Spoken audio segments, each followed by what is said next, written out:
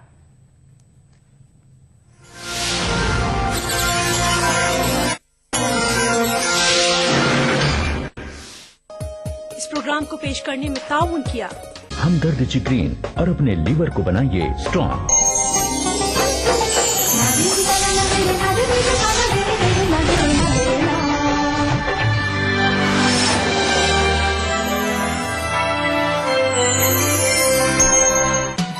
दक्कन की हर छोटी बड़ी सरगर्मी पर हमारी नजर, लेकिन आप तक पहुंचाते हैं सिर्फ वो खबर जो करे आपको बेदार। सियासत के गलियारों से रोजमर्रा की जिंदगी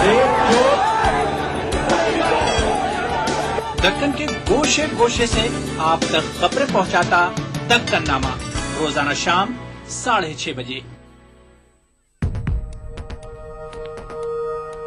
एक मुट्ठी भर जीने की आरज़ू, तब्दीली की चुटकी भर जुस्तजू, रोजमर्रा के मसाइल की ढेर सारी बेकरारियां, खाली पतीले में पकती घर भर की भूख, तारीखियों से लड़ इकट्ठा की हुई चुटकी भर धूप। जमहूरियत का अजीम त्योहार फिर से आया है, क्या हो आपका फैसला, बताएंगे मुल्क के भरोसेमंद सहाफी त्रिदीप रमन। वोट करेगा इंडिया।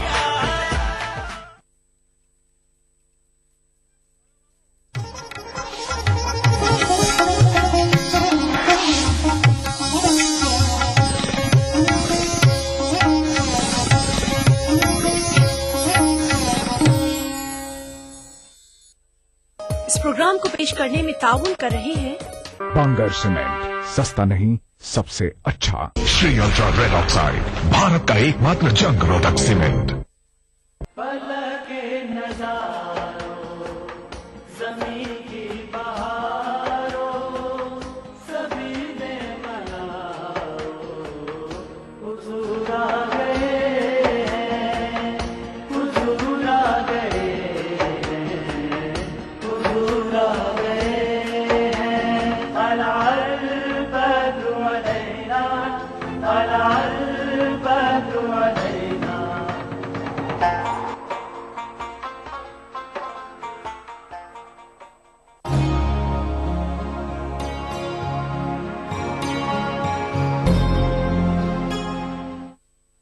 आका अलैहिस्सलाम का अहले मदीना, मदीना में जितने खुद्दाम थे, गुलाम थे, बांदियां थी, बच्चे बच्चियां थे उनके और खुद्दाम थे, उन सारों के साथ उसने सलूक एक मिसाली था। वो क्या करते, अनस इब्न मालिक रजी अल्लाह तआला अन्हु रिवायत करते हैं, हदीस इमाम मुस्लिम ने इसकी तखरीज की, फरमाते हैं कान रसूलुल्लाह सल्लल्लाहु अलैहि वसल्लम इज़ा सल्लल गदात जा खदमुल मदीनत बिआनियतिन फीहल मा फमा युअता बिइनाइन इल्ला गमस यदहु फीह। आका अलैहिस्सलाम फरमाते हैं कि जब आका अलैहिस्सलाम मदीना तैयबा में नमाज फजर अदा कर लेते, अनस इब्न मालिक ने बताया, नमाज फजर अदा कर लेते तो आप जब मस्जिद से निकलते तो मदीना के बच्चे, गुलाम और बांदियां और स्लेव्स जितने थे वो सारे के सारे अपने बर्तन लेके पानी के आ जाते। और एक हदीस में आता है ये कि बड़ा ठंडा, सर्दी का भी सख्त मौसम होता और यख पानी होते ठंडे, बर्तनों में डाल के सख्त सर्दियों में सुबह का वक्त मुंह अंधेरे पानी बर्तन भर के पानी से लेके आ जाते, खड़े होते और अर्ज करते या रसूल अल्लाह अपना दस्ते मुबारक हमारे पानी में डबो दें बरकत के लिए। तबर्रुक का उनका अकीदा था, तबर्रुक का, तवस्सुल का, हुसूल बरकत का अकीदा था सहाबा का। तो मदीना के ये बच्चे बच्चियां, गुलाम और बांदियां ठंडे पानी उस मौसम में भी लाते और आका अलैहिस्सलाम उनके हर एक के बर्तन में अलग अलग अपना दस्ते मुबारक डबोते जाते और फिर उसके बाद वो ले जाते, उनको पीते, बीमारों को पिलाते, शिफायाब होते और बरकतें हासिल करते। इस हदीस को भी इमाम मुस्लिम ने रिवायत किया है किताबुल फदाइल में, बाब कुर्बिन नबी सल्लल्लाहु अलैहि वसल्लम मिनन नास व तबर्रुकहिम फीह। आका अलैहिस्सलाम का लोगों के साथ कुर्बत का मजमून कि कितने करीब थे और फिर लोगों का बरकत तबर्रुक हासिल करना आका अलैहिस्सलाम की जात अक़दस से, इस बाब में। और हज़रत अनस इब्न मालिक रज़ी अल्लाह तआला अन्हु फरमाते हैं कि ये सही बुखारी में है, कानतिल आमातु मिन इमाए अहलिल मदीनति लतअखुज़ु बियदि रसूलिल्लाह सल्लल्लाहु अलैहि वसल्लम फतंतलिकु बिही हैसु शाअत। एक बांदी थी, खातून थी, ऐसे गुलाम और बांदी थी, एक कुछ दीवानी भी थी। तो वो मदीना तैयबा की बांदियों में से वो बांदी, फरमाते हैं कई बार दीवानी वो आका अलैहिस्सलाम की खिदमत में आ जाती और आपका दस्ते मुबारक बाजू पकड़ लेती और कहती कि मेरा काम करने वाला और कोई नहीं, वो आजाद थी, उसका कोई वारिस और देखभाल करने वाला न था, तो आके मेरे फलां फलां काम रहते हैं आपके कर दीजिए। आका अलैहिस्सलाम उसके साथ चल पड़ते, जितने काम वो कहती कर